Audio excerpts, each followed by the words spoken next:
duaja ose lutja është truri i adhurimit. Ose me një transmetim tjetër ka thënë pejgamberi alayhis salam, vërtet duaja është vet adhurimi. Pse pejgamberi alayhis salatu wassalam, nëse analizojmë pak më thellë, pse i dërguari i Zotit ka thënë duaja është truri i adhurimit ose është vet adhurimi? Për shkak se kur njeriu i lutet Zotit, ai momenti kur njeriu i lutet Zotit është momenti më i dashur te Allahu dhul xhelal. Pse?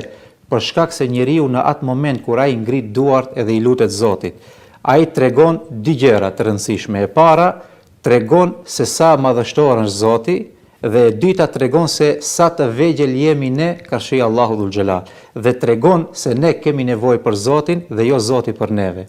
Prandaj dietarët kanë bërë një sqarim interesant te çështja e pranimit të lutjeve. Dietarët kanë komentuar, kanë thënë, pse Zoti e ka fsheh momentin e pranimit të lutjeve? A mund për shembull dikush në botë të delë dhe të thotë, unë e di sakt se kur Zoti më pranon mu lutjet? Nuk mund askush ta bëjë këtë. Për shkak se Allahu dhul xhelal e ka lënë të fshehet këtë. Pse? Sepse Zoti, kanë thënë, Zoti dëshiron që njeriu vazhdimisht t'i mbajë duart lart duke e lutur Allahun dhul xhelal, sepse është moment që Zoti e don shumë.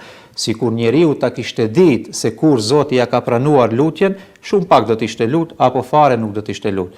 Prandaj Allahu dhul xhelal, si për shembull te nata e Kadrit që Zoti e ka fshehur natën e Kadrit, edhe pse ka mendime të dietarëve se është në natën 27, mirë po përsëri ajo më e saktë është se ajo është në 10 ditëshin e fundit.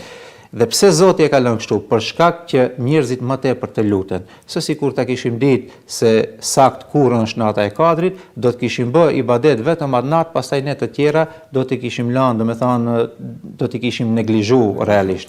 Prandaj edhe te çështja e lutjes është kështu.